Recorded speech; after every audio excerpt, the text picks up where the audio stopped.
archaeology. Get out of there, Dan!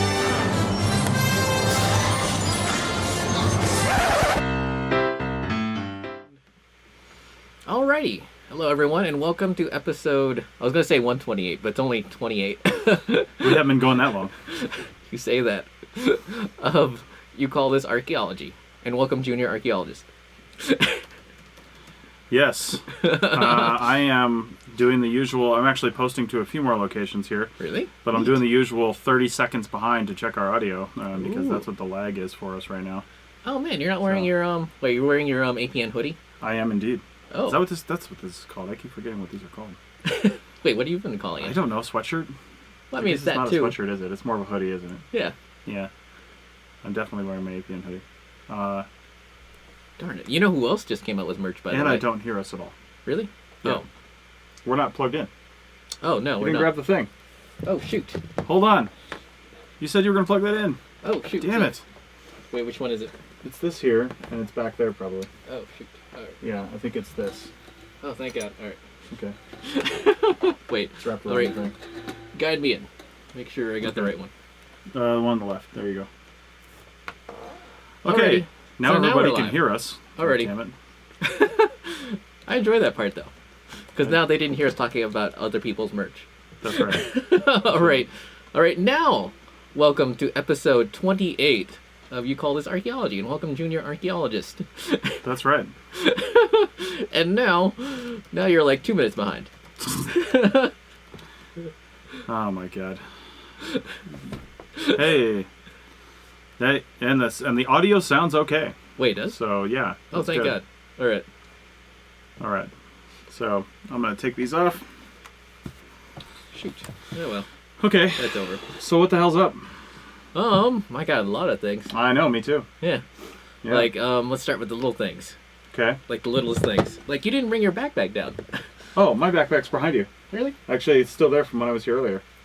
Oh, yeah. Yeah. Hand it over. Even though this is completely irrelevant. Are we gonna do a tech review? Is that what we're doing here? No, I just wanted to show them my cool new backpack. I'm not even joking. Yeah. Like, That's pretty neat. Now, who makes that? some random Chinese company. But it's still a great backpack. Yeah, $15. And it's Hey. like, man, I almost envy students. Yeah. Sort of. I don't want to go back to school. But I was just thinking about it because, when you said you were looking for that backpack, you said you looked for technical backpacks. Yeah. Yeah. But now every backpack is a laptop backpack. Well, I don't mean just laptop when I say that. Because this has Yeah. This has at least one other feature. You can put your own battery inside of it, and it's Yeah. got a wire that comes out to a hard-mounted plug that's on the side here. So you can have the battery inside and plug into something in there. Oh. That's really the only tech feature of this backpack, though, quite frankly. Oh, because I was going to say Yeah. I could just plug in, Well, you can do whatever you want in there. Yeah, it's big Yeah. enough. Yeah, totally. Ha. Oh, Yeah. my God. And you were totally... Oh, man. He didn't ask for my resume. We're going to talk about that later. But Yeah. Okay. Well, you had it just in case, though. Yeah. Yeah. Whew. By the way, can I say that I really hate the way that FedEx, Kinko's tries to trick you into always printing color. Always. It's That's like, their default. yeah, I'm like, you suck. Yeah. That's definitely their default. I used to work there. I worked there for 5 years in college. Oh. Yeah. Oh, wait, didn't you used to play a game there? Like, where you couldn't walk on the ground? We did. The floor was lava. And we could walk on paper box tops. Anyway, if anybody's interested, this is a great backpack. XD Design. You can find it on Amazon. No, so let's maybe do, before I forget, because we were going to, I think, talk about this last time, and it's probably on your list. Oh, yeah. But we'll do another small tech review. Ooh. I got the truck beds Yeah. air mattress from my Toyota Tacoma short bed. Yeah. And it's truck beds with a Z. And you basically, it comes with a really cool battery that you charge up before you go. And we used it lots of times because we inflated and deflated, and we had to inflate in the middle of the night because it had a small leak in it. But that was actually one of the primary complaints that people had, that Yeah. it shipped with a small leak in it. So we're actually fixing that. And we'll see how it goes, because we're going to use it not this coming weekend, but the following weekend. So in find a photo. in like 3 episodes, we'll be able to say something. But you're doing what? Trying to find a photo, but it always Oh. slows down Yeah. when it's like below a certain percentage. I know. So anyway, it was pretty cool though. My wife and I mean, I'm not a small person, and I can't sleep in the back of the bed of the truck though with the tailgate up. so I have to have it down because otherwise, it's just too short for me. And so this truck bed fits in the back of the truck with an extension that hits the tailgate. Yeah. And all of that worked pretty well. And then I bought this tent thing that goes over the back of the truck. And the only thing I didn't like about that is it was a little bit like the way that it was adjusted. It didn't allow the tailgate, the topper to back end to sit up high enough to where it wouldn't just like slam down shut on you. See, that's something I gotta imagine. So your topper is now disconnected? No, the topper's still connected. The whole thing just wraps around the back of your truck, your tailgate, your topper, everything. Oh. Yeah, So it hooks actually onto the sides and the front of your truck. Well, not Yeah. the front, but where your bed hits the cab. It goes all the way up that far. So it just wraps around the entire thing and creates a pretty decent seal, though, so you can have the back end of your truck open and not be subject to the elements. Interesting, because I know they have those in the Cabela's catalog. Mm-hmm. Yeah, we got ours on Amazon. You got to look at the fit guide, make sure you get it for your right device. They sell them for like hatchback minivans and stuff. Yeah. Yeah. So. Oh my god. Which would be kind of a neat deal. Wait, didn't you once try to sleep in a hatchback? Didn't you spend like a project? Oh, well, I did a little bit. No, I don't think I did. Oh. Are you thinking of me as somebody else? You. Like you had a VW Beetle? I did. I'd never slept in that thing, though. I mean, I did try to sleep in the back. Actually, the new Beetle I had for a while, when you put the seats down, it actually had quite a bit of room back there. Yeah. You had to empty everything out of it. But I don't think I ever spent more than maybe a night back there if I had to. I mean, it wasn't comfortable by any means. So. Oh, before I forget, I did register for the Society for California Archaeology meeting 2018. Nice. Which nice. is what, 2+ weeks? 2.5? No, it's more than that. Yeah, it's like 3 weeks away. Yeah, because we've got this weekend, the next weekend, then another weekend, and then we go. So it's at least 3 weeks away. Interesting. So, yeah. I found out that there's going to be some people there. It's going to be fun. Really? Who? Yeah.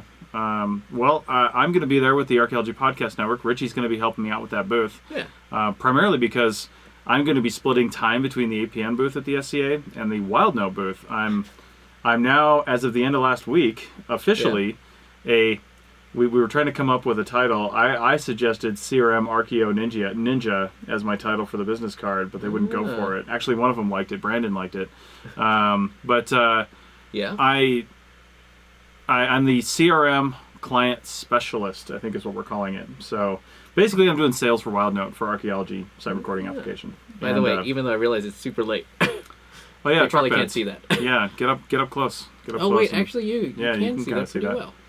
So Cool. yeah, it fits right in the back of the truck, covers the wheel wells. It's actually really great. We're gonna just segue back to that real quick. Yeah. We're going to this knitting thing that my wife's going to near the Apple campus, which is the only way she convinced me to go, so I can go see the spaceship. But that's not this weekend, but it's in a week and a half. And then we're staying a few extra days, and we're actually going to drive down to San Luis Obispo to see the Wild Note people. And then we're going to spend at least 2 nights in the back of that truck out on the coast. Yeah, so... Oh my god, speaking of long drives. Yeah. You know, way back when I first got my pickup truck and, I couldn't imagine a world beyond iPods. I had like a special device installed that hooks up to the back of my stereo. Oh yeah. And it had a proprietary like 30-pin connector Yeah. for the Apple. And it's like, god damn it, now that someone stole my iPod, it's useless. But apparently someone makes a Bluetooth little dongle that clamps onto it. It's actually made for the Bose Sound Dock, if people remember those. Oh yeah. Yeah, I remember that. But now it's theoretically it should allow me to listen to Bluetooth on my phone. Oh, there you go. I'm going down. Hopefully. Nice. Yeah. You're finally joining 2007. Yeah. Good job, Richie. Well, the thing is, I have my iPod Touch, and that's what I've been using. I've just been downloading, podcasts on that, but it's so cumbersome. Oh, so you're moving from 2004 to 2007. Yeah. Yeah, nice. You know what the crazy thing is? I didn't realize the Bose Sound Dock was so old, because I was, like, looking it up on Amazon, because, like, wow, I wonder if they even still sell those. And it's like, first sold, 9 years ago. Well, Bose still makes, like, a sound dock kind of thing, don't they? Yeah, or is it all Bluetooth? Well, it is, but they don't call it the Sound Dock anymore. No, it's just a new name because they changed the whole connection. Yeah. But the thing is, I learned on eBay, they're selling for super cheap. So if you wanted to buy one of those and then buy this Bluetooth adapter, you'd have a really nice stereo. Although that would make too many stereos for me. No, well, you don't need more stereos. And you just need something that plays records anyway. So, there you go. Oh my God. I'm waiting for you to have a record player that comes out of the dash of your truck, and then just like so you can just sit there and change records. Well, believe it or not, in the 1950s, Dodge actually offered something like that. It was a special in-dash record player, and it had a specially dampened arm. There's no way it worked very well. Supposedly it worked all right-ish. Yeah, right. Until they realized that half the roads in the 50s were gravel. See? Oh my God, that's just like North Dakota right now. Or Nevada right now. Oh, that's true. Yeah. So, oh my God. Anyway, so the SCAs, back to that. Yeah. We'll have the Wild Note booth, the APN booth, and something that ought to make it interesting is I'm pretty sure, because I was looking around on their website trying to just type in words to see if I could get around their homepage that you can't link away from. Yeah. But I'm pretty sure I found a page for Codify that says Codify is going to be at the SCAs. Neat. And as far as, for my money, as far as I'm concerned, even though, full disclosure, I used to subcontract for Codify. Yeah. I think Codify and WildNote are really going to be the two apps to watch for archaeology site recording. Ooh. And honestly, it's not about function. It really isn't. It's easy to do this. Well, it's hard to do this on the back end. But what we need is actually a simple solution, right? Yeah. The thing that's going to separate one from the other and determine what the industry accepts as kind of the industry standard, the Trimble of site recording applications, if you will, is going to be price and availability. Oh. And compatibility. I know for a fact WildNote right now is compatible on literally any device. Oh, neat. Yeah, so you can download the app on Android or iOS, and if you have, say, a Windows machine or something like that, as long as you have service, you can just use it in a browser. I guess it's less the Trimble and more like the TerraSync versus ArcPad. Yeah, pretty much. I mean, you ask 10 different people what ArcPad is, and only half of them are even going to have heard of it before. Whereas the funny thing is, if you rent a Trimble from somebody, there's a damn good chance ArcPad's actually on it. Yeah. It's just people just don't know how to use it. But then they immediately go to TerraSync. Well, of course. Yeah. I don't care what I use. We record points, lines, and polylines, and I'm going to use the easiest thing that I can do to do that. Yeah. And then get the data off. I don't need to overcomplicate it. Lies. So, I know. Jeff Thompson joined us. Hopefully he's still here. I can't really tell right now. I'm not really sure. I don't think anybody's fully with us live right now, but maybe they're watching the news coverage out of Florida, which is pretty horrific. Oh God, the high school shooting? Yeah, I saw 17 dead so far. So yeah, that sucks down there. Yeah. Oh my God. Right. So anyway, let's talk. Well, I want to talk archaeology again a little bit. Yeah. Actually, I know this is a taboo topic for this show sometimes, but so. I've been revamping the DigTech website and social media presence and some other things. I've got more work to do. Yeah. But I've been revamping it to really be the intent that I had way early on. I never set out to start a CRM firm. And I think I talked about this last time, so I'm not going to go into it too much. But I've been revamping DigTech website to be the umbrella for the Archaeology Podcast Network, Team Black, and Chris Webster Productions, which is the podcast side of things. Yeah. And whatever else I come up with will go under that heading, right? So I've been revamping all the websites to kind of come under that that unified front. And to that end, I'm focusing on those other things, but I'm tending to forget about DigTech. I mean, I'm doing little bits of field work when it comes up and when I have to. Yeah. Because I've got some clients that just call me and they want little things done, and I don't really want to say no to them if it's just like a day or two of work, right? Yeah. So I do these little things, but still.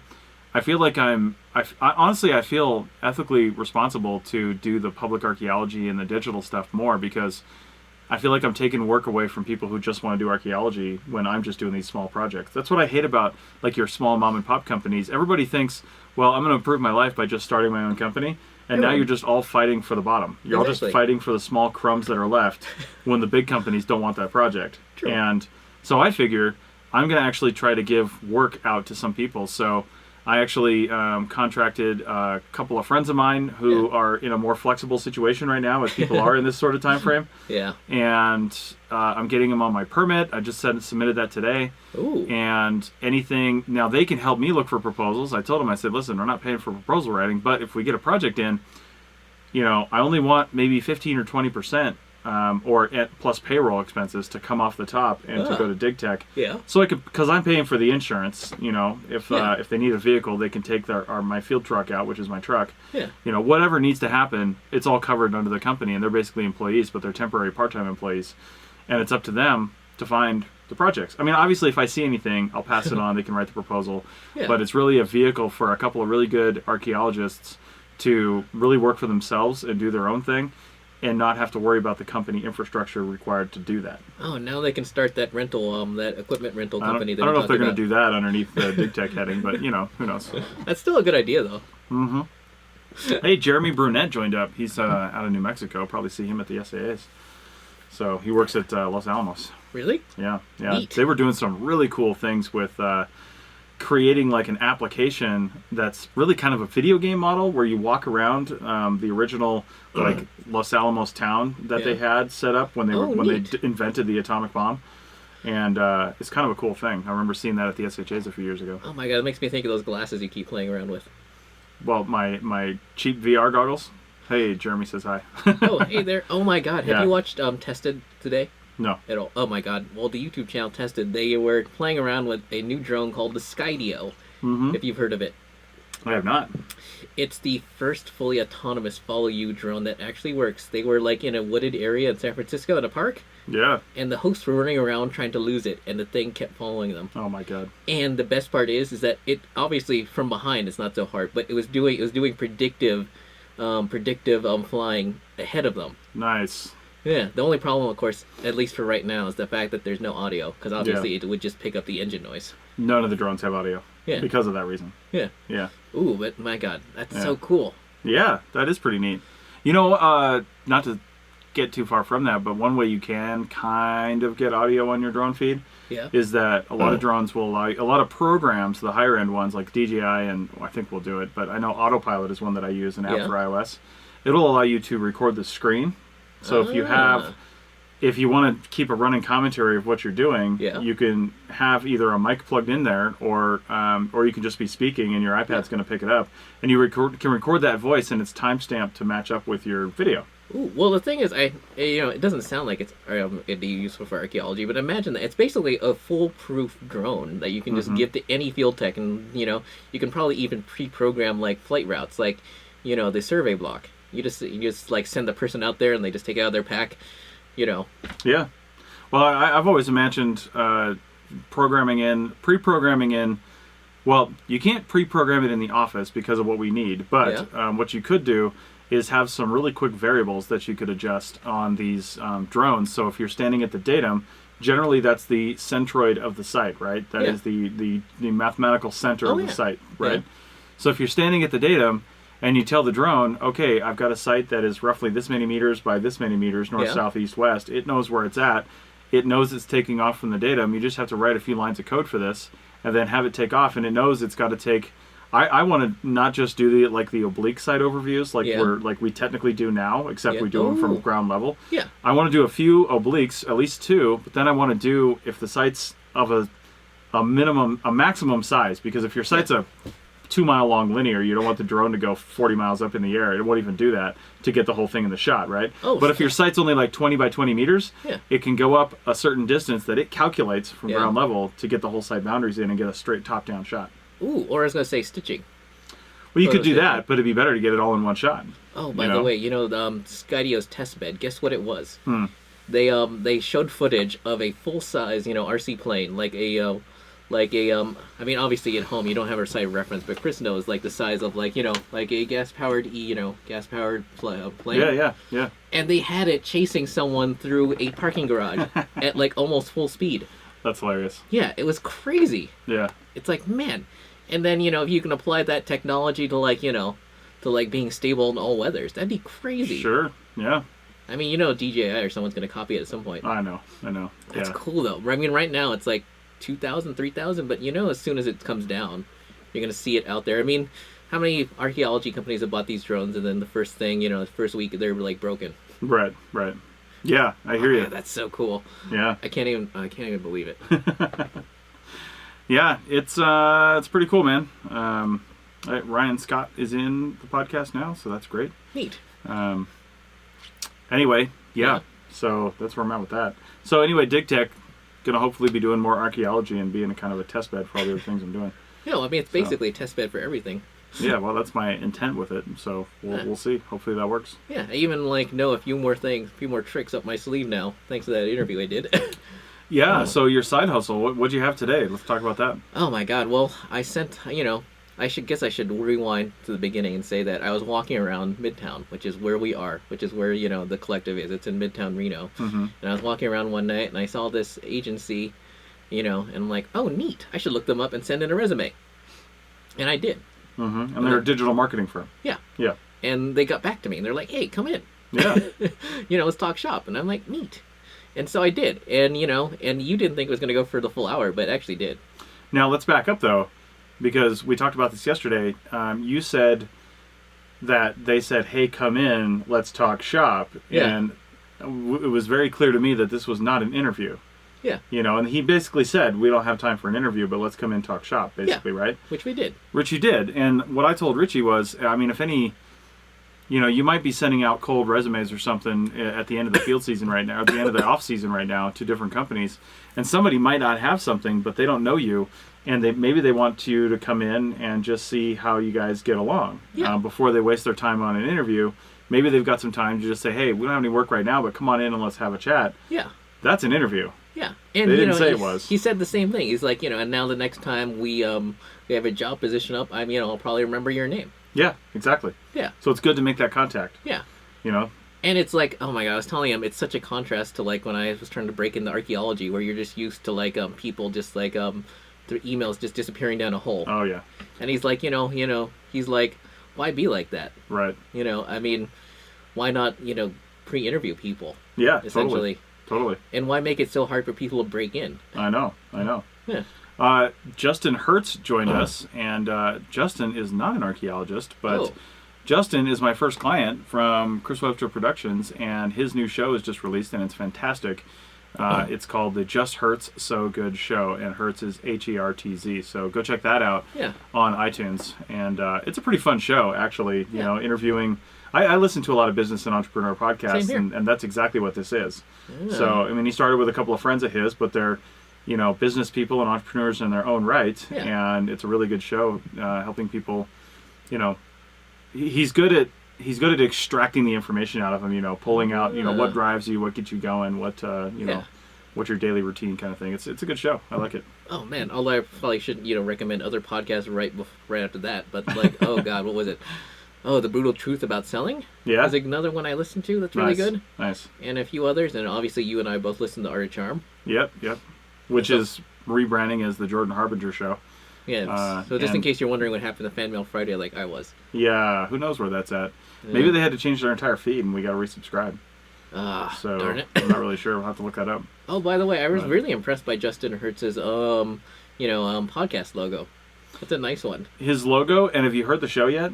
Because here's a... Well, I just went live yesterday. Yeah. So here's a really cool thing, though. He went to Fiverr, and I don't know if you guys have ever heard of Fiverr, but there are some good things you could do on Fiverr, and there are some bad things you shouldn't do on Fiverr. But there's actually a podcast editors group that I'm a part of on Facebook, and they were just talking about Fiverr.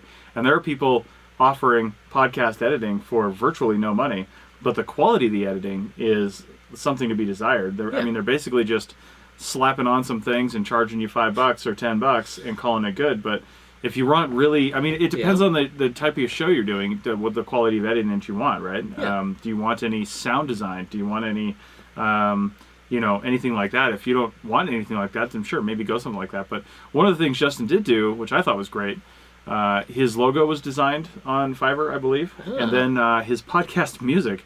It's a fantastic. The guy put together like a 4.5 minute song, knowing it was for a podcast. So he put together like a 15 or 20 second intro and a 15 or 20 second outro. The guy rapped the stuff. And Justin gave him the bullet points probably, and the guy created this thing and created this rap that actually sounds really cool. Ooh. And so I, as the editor, I actually chopped off a little bit of the music because I like to get right to the intro. Yeah. So I chopped off just a few bars at the beginning, like I think a measure or so. And then, so it plays a little bit, and then it goes into the guy's intro, and then it comes down. Justin does his really quick episode intro, like this is episode blah, blah, blah, we're talking to this person. And then I fade the music down. And then at the end, the minute Justin's done talking, I fade up the outro rap, and then fade that down, because the guy included like a minute and a half worth of music at the end. Yeah. I fade that down and play Justin's outro, the one he recorded that says, find us on iTunes, blah, blah, blah, all that stuff. And then I bring the music back up for about, 3 or 4 measures and then let it fade out. So, oh my God. But he had that done on Fiverr, and I think he paid like $40-$50 for it. Really? For somebody to like design a new song for him that he owns the rights to. That's genius. Oh my God. Before I forget, one of my neighbors actually has a degree in, oh God, I forget what the degree is in, but he's basically a music composer. Yeah. Yeah. There you go. If you ever want to get in touch with him. Well, see, and here's Sean Bob from Alaska just joined us too, by the way. And here's the thing, though. Yeah. This is what people kind of bitch about Fiverr for, is that $50 song, if somebody's a music producer doing this for a living, takes some time. I mean, they may charge a few $100s for that because it's probably really the going rate for something of that level of quality. You know what I mean? Yeah. So some people think that people on Fiverr are just taking money out of real artists and real people doing stuff. Well, and I'm like, it's like Uber taking over the taxi industry. You know what I mean? Yeah. It's like if you can come in and do a decent job and you could do it cheaper, that's called market competition. Exactly. Plus, all the taxi drivers and Uber drivers are going to be out of work as soon as self-driving cars. Oh, I know, they're all going down. Yeah. I mean, cars. Obviously, I don't know anyone who does this yet, but I mean, how many cars supposedly are now sold that can park themselves? Right. Yeah. And who's really going to object to that? I mean, they've had luxury cars parking themselves for years. Yeah. Yeah. I don't know how good a job they did, how many fender benders there were because the car just backed into somebody, but... Oh my God, I was listening to a podcast where someone was actually using the adaptive cruise control, and they got a ticket because they were the last in line. The person ahead of them was speeding. So the adaptive cruise control was keeping up? Yeah. Nice. And the thing is, he didn't think he was going to get a ticket because he was following a big rig. And he's like, well, why would a big rig be speeding? So he wasn't paying that much attention. He must have been in Nevada. Friggin' big rig speed all the time here. So, especially on 80. Yeah. So anyway, yeah, that's really cool. I don't know how we got off track. Probably because Justin joined. But anyway, you were talking about your interview. I think that's a good thing to bring up, again, for archaeologists especially, and anybody. Yeah. Anytime you're going to talk to a potential employer, even if they say, before you're hired with them, everything you do is an evaluation. Of course. Every interaction you have with them, you're being evaluated on whether or not they're going to call you back. Yeah. And it's just people don't think about that sometimes. And the crazy thing is, he said I was the third person who found them just by walking by. Nice. Yeah. Guess they're in a great spot then. Yeah, they are. Yeah. Well, that's good. Well, I mean, they're literally just down the street and over 3 blocks. Location for some stuff, that's surprising for that one. But location sometimes really matters. I mean, not for every business, but for sometimes. Yeah. And Sean Bob said the feed stopped, but yeah, it probably is just your side, Sean Bob, because I see it running on my side here. Oh, and more importantly, we're only dropping 3% of our frames. Yeah, sometimes our feed drops a little bit, but you can always watch the rebroadcast, and that should be good once it uploads. And you can watch it on Richie's YouTube channel as well. Happy Archaeology Fun Time. That's right. Oh my But God. anyway, well, I was going to mention, before we forget, that other digital marketing agency who I put you in touch with I had a meeting with, you'll never find them.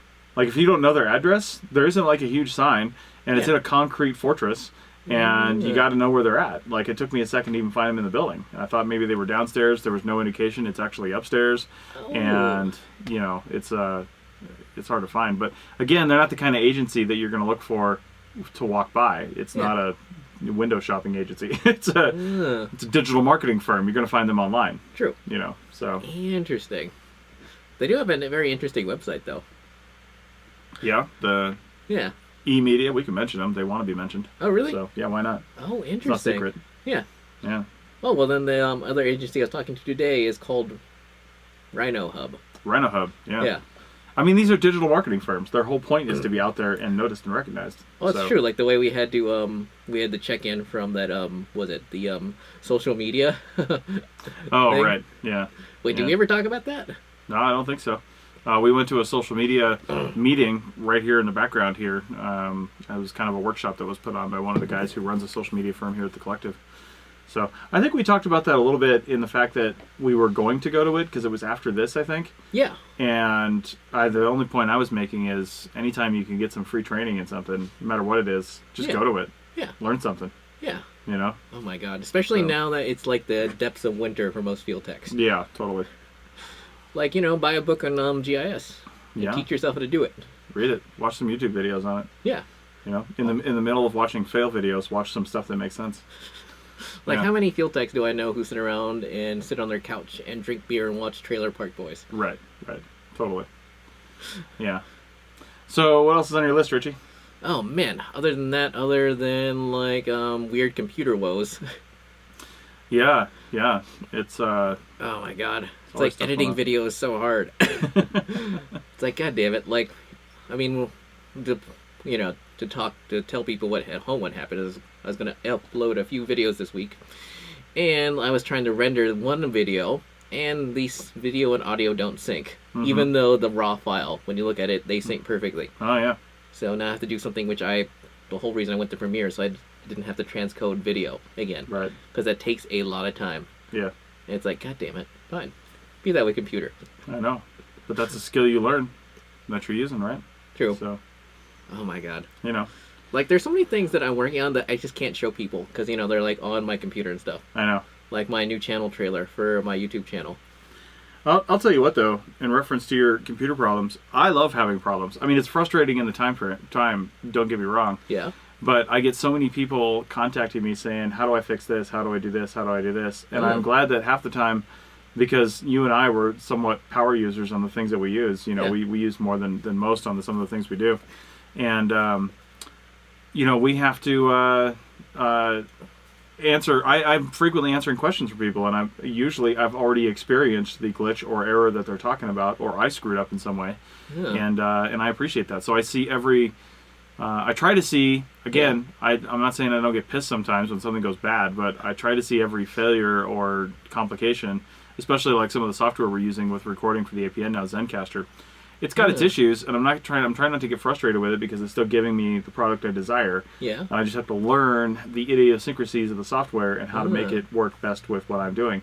And when some people ask me what's going on, then I can answer that question. So. Oh, but what about the people who aren't asking? Well, they just get frustrated and they end up doing something that's substandard, so and that's irritating. Sean Bob says his stream is back up, so great that you can join us again. And he said, nice studio. Where are you all at? Yeah. Well, it says right up on the live stream there. We're actually at the Reno Collective, and that's a co-working facility here in Reno, Nevada. And this actually used to be a recording studio called Granny's Recording Studio. And let me tell you something fun about this. Yeah. So there was a guy in a couple days ago. No, last night. Oh. After I did my podcasting class, his name was Tom Gordon, and he used to be an audio engineer here when this was Granny's Recording Studio. Yeah, he's been to a few podcast meetups too, right? Yeah, I think he has. Yeah. So Tom, and I'm like 6'1", and I'm looking up at Tom. The guy is enormous. I mean, he's super, not enormous, but like super tall. Yeah. But anyway, I was showing him, because I was setting up for this podcast workshop I was teaching. I was like, yeah, we podcast over there in that room, because there's 3 isolation booths around the edge of this central studio, which you can see in the background. Actually, those doors you can see in the background are one of the other isolation booths. Yeah. They would put like pianos and stuff in that one because it's a double door. Oh, and that then, one. Yeah, and then in this room, he said they would often put drums. It's really set up for drums, and if you look at the shape of this room, that totally makes sense with like the seat back there and the whole kit in front of you. I just hit my microphone. And he said one of the things that really sticks out in his mind, though, is Paul Revere and the Raiders recorded an album here. Really? And yeah, this was a long time ago. How long has this place been open? At least 3 decades. Wow. Yeah, long time. So Well, that would have had to have been 4 decades plus. Well, they did something. It was a mock live album. I mean, they weren't like doing a lot of stuff, but it was a mock live album. What I mean by that is, what Tom said is, and what was the lead? Was his name? His name wasn't actually Paul Revere. No. Yeah, it was something else. Whoever the lead guy that was. Yeah, look it up. Yeah. Anyway, him and his wife came in. The album, maybe the album wasn't recorded here. Maybe that's what Tom was. Maybe that's where I'm confusing it. Either way, they were playing the album and they were listening to it. They were sitting in this booth, him and his wife, listening to the album on headphones with microphones in front of them, commenting on the album in like a Mystery Science Theater 3000s kind of way, like, who wrote those lyrics? Ugh, that track is gross. And they did this like to their own album and then released it that way. That's cool. Wait, Yeah, that's so cool. they were sitting here where we're podcasting from now and did that. But one of the other cool things is like Dr. Dre recorded most of the Chronic here, his breakout album. Ozzy Osbourne's recorded here, and Eminem's recorded here. Yeah. A lot of big names. So search Granny's Recording Studio and you'll find some stuff. Do a Google image search. Oh, Mark Lindsay. Mark Lindsay is his name? Yeah. That's weird. And they formed apparently in 1958 in Boise, Idaho. Well, there you go.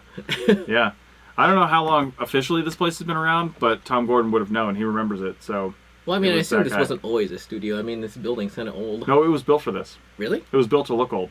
Oh. It was built to look like a neighborhood house, basically, that can hold an entire band, all their support crew, and then have them live here and record and sleep here. This was not converted. This was built to be like this. Neat. Yeah, you can't convert this because most of the walls, all the walls around this studio area, and some of the walls in the other part of the building that are, again, studio areas, Yeah.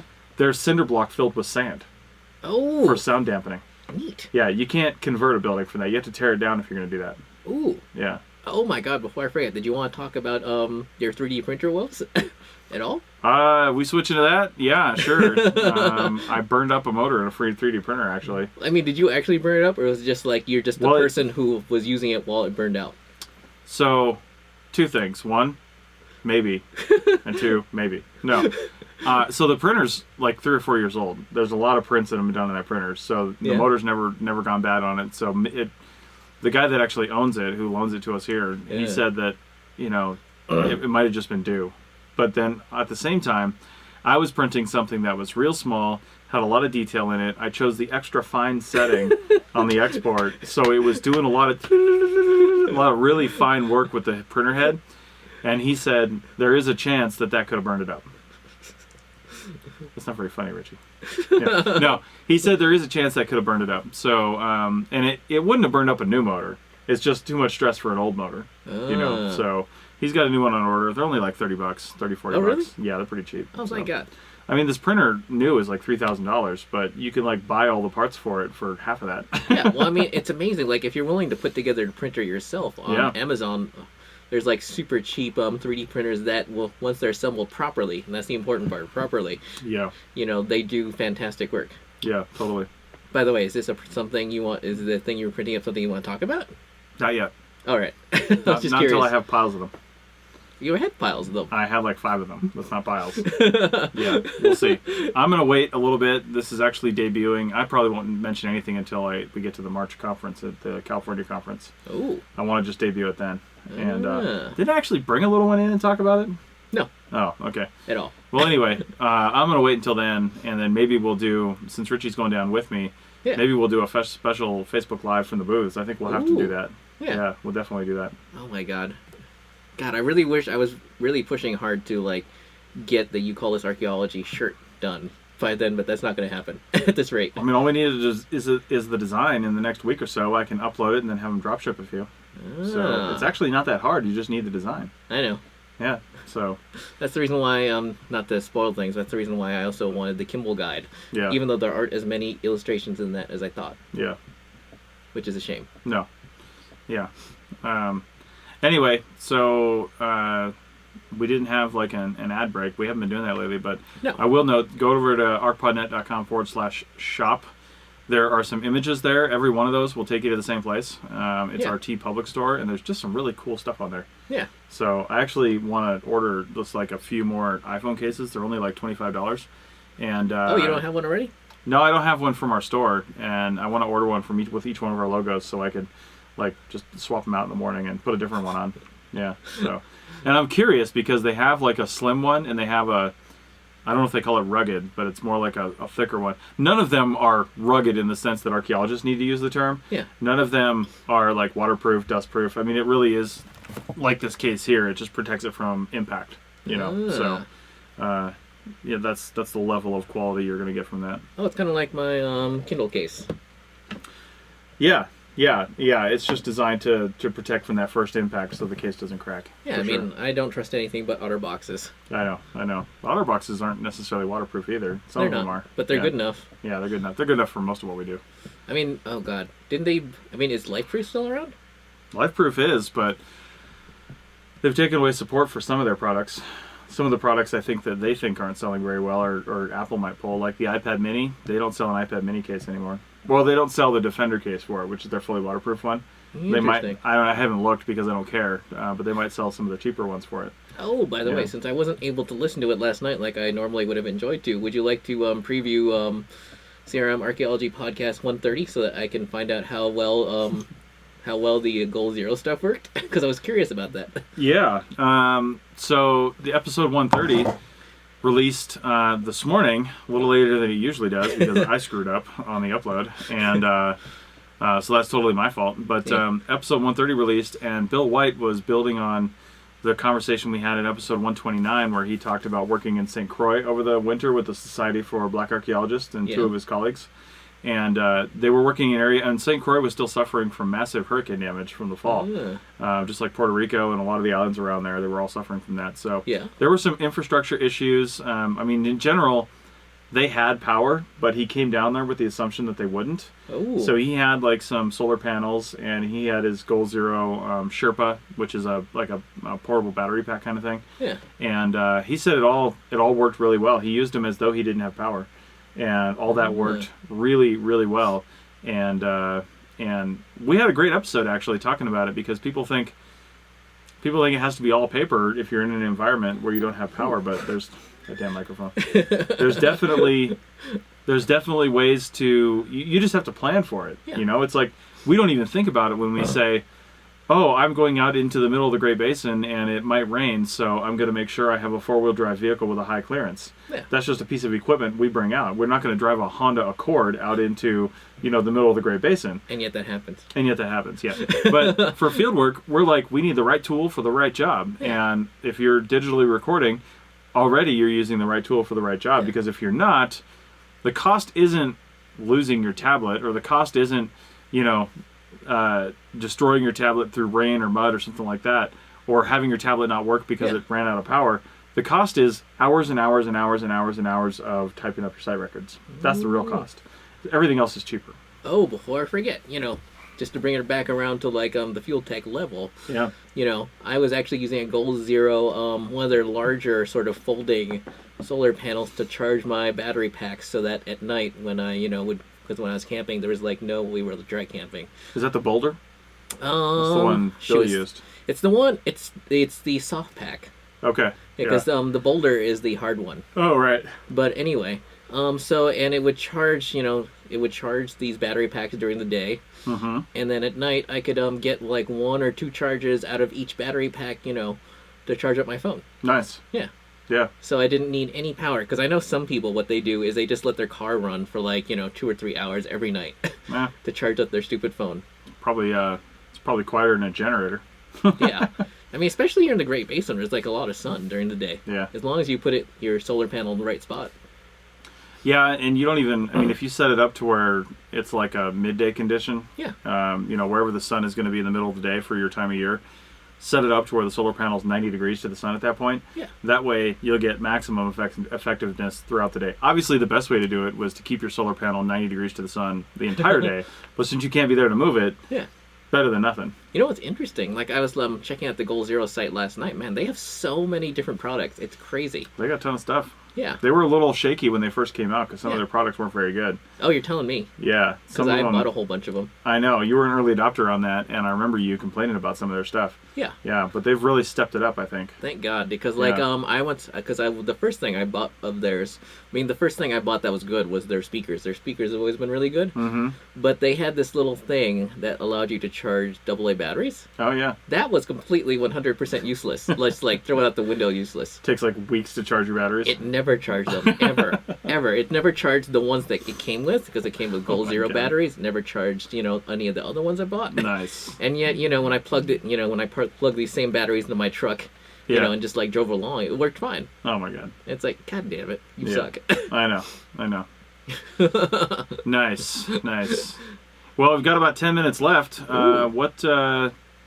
What else is going on? I actually, weirdly, not really though. I almost don't even want to say it, but I put in the title of the show here the We Love Our Audience edition with a heart, because it is Valentine's Day today. Oh, it's true. A total bullshit holiday. However, my wife and I, even though we live downtown, we're not even going outside. I'm going home after this, but we're not going out to do anything, because living in downtown Reno, well, it's not like a massive, super busy downtown. Yeah. If any restaurant or anything is going to be full of people, it's going to be tonight. Yeah. Now, maybe Paisanos, the pizza place down the road, we could probably get in there.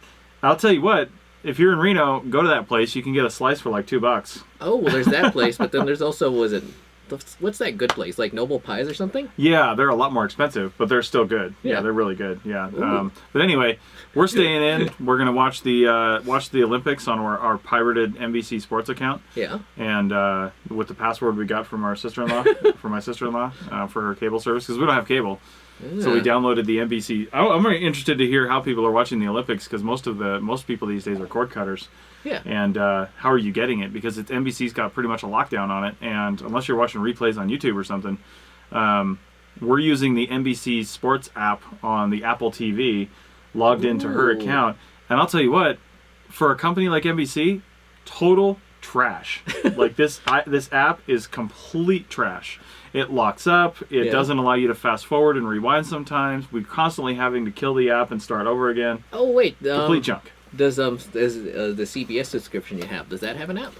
Yeah, that's also complete junk. Oh. Like, the only thing we watch on the CBS app is Star Trek Discovery. And as soon as Star Trek Discovery is over for the season, we're canceling it. It's already over.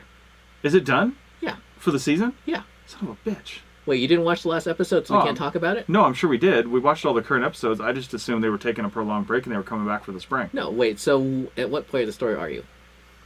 Well, I don't want to say it in case people are not following it, but they got back to their regular universe and didn't win. Oh, already. And I think there's one after that, isn't there? There's one or two. Okay, maybe I'm not caught up. But either way, Yeah. back to the CBS app, I'm going to cancel that because the only other thing we would probably watch on there is catch back up with like Big Bang Theory or something. Yeah. I like that show. I mean, it's all right, but it's stupid. They have full seasons going all the way back of like, I think Law and Order or some other shit, maybe whatever's on there. Yeah. And they, but Big Bang Theory, they've got like the last 6 episodes. And that's it. Yeah. No other seasons. No anything, because they want you to buy the DVDs. That's crazy, by the way. And on top of that, we're paying, I think, $7.99 or $6.99 or whatever it is a month for this app, and it's riddled with commercials. Star Trek Discovery, like, we get like 5 commercial breaks, and there's like 3 commercials on each one. Really? It's like, what the hell am I even paying for? I thought I was paying to not only get access, but to remove commercials, and it just doesn't work that way. Okay, rant over. Oh my god. You know what's crazy? Last night, not to go off on a slight tangent, but it's almost the same This whole thing. show's a tangent. That's true. But I was looking up voice assistants, and the Google Home Mini and Alexa, Wait, did you use a voice assistant to look up voice assistants? I wish Did I you did. like, Alexa, look up voice assistants? Well, I was thinking about that, but then it wouldn't. But then it would never come up with the Google Home Mini. That's true. That's true. But now they're all 30. Now they're below $40. It's like, Yeah. how can you resist? I know, everybody should have one these days. Yeah. Even a crappy one will do simple things for you. Yeah. Well, I mean, Yeah. the $38 Amazon one will hook up to your Bluetooth speakers. So if you don't like the crappy speakers that are on it, as long as you don't mind Amazon Music.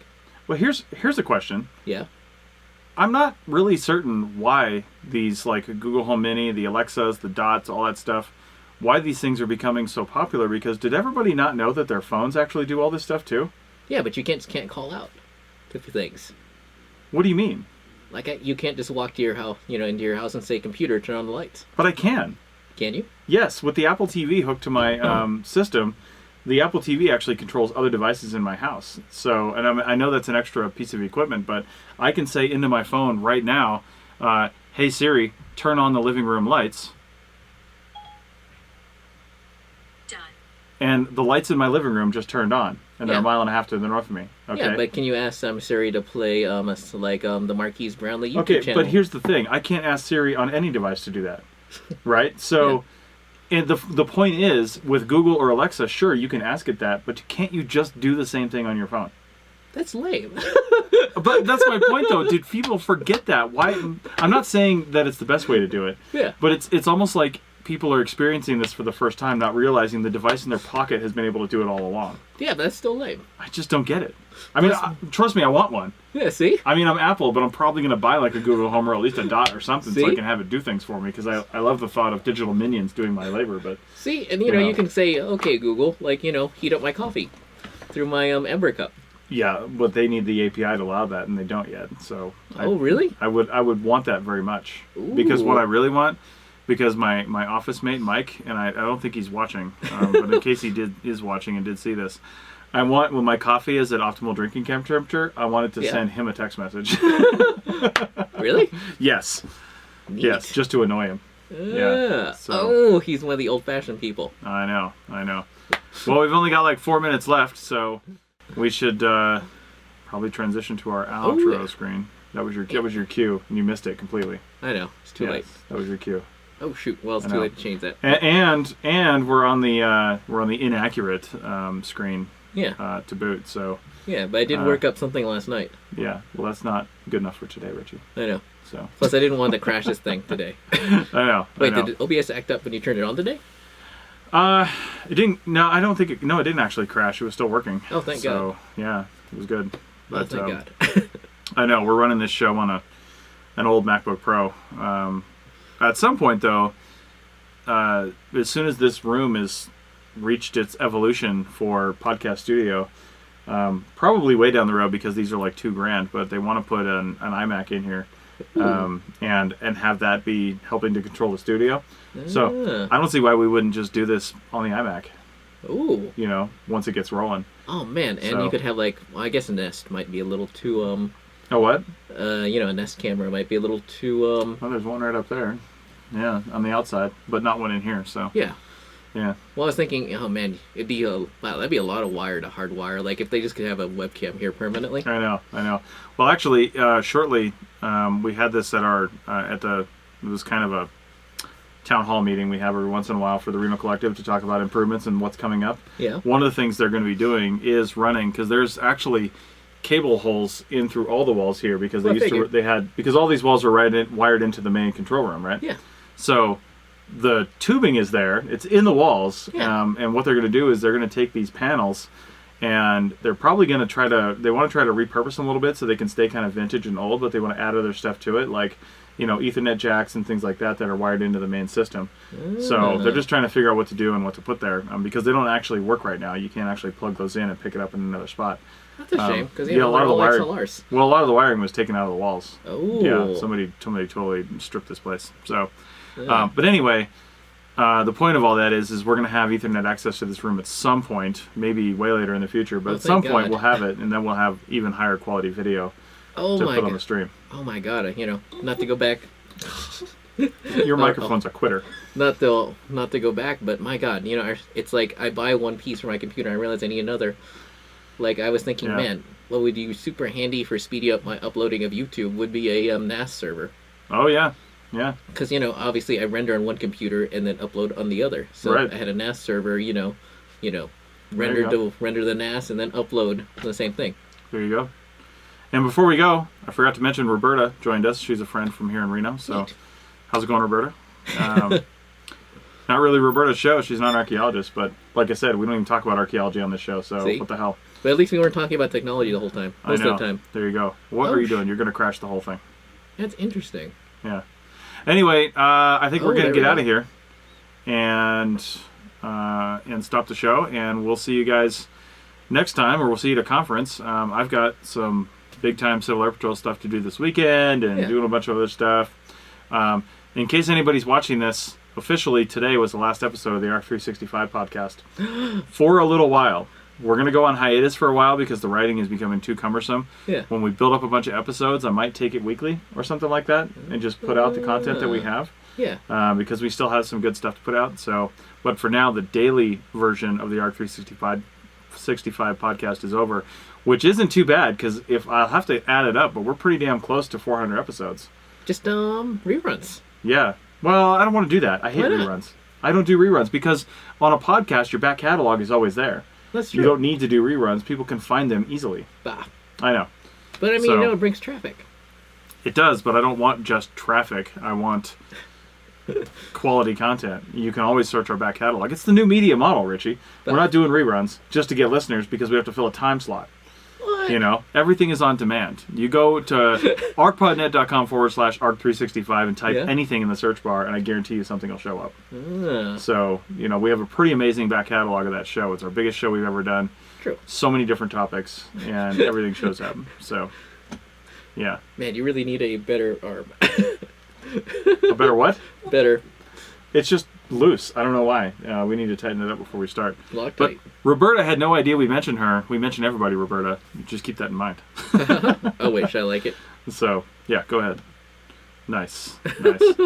All right. Well, that's it for me. that's Check it for this me. out on the Facebook page here. If you just caught us at the last minute, these are always saved to the Facebook page. Yeah. And you can check it. You can also get a higher quality version. On Happy Archaeology Fun Time, which you can also access from the APN page now that the button actually does something.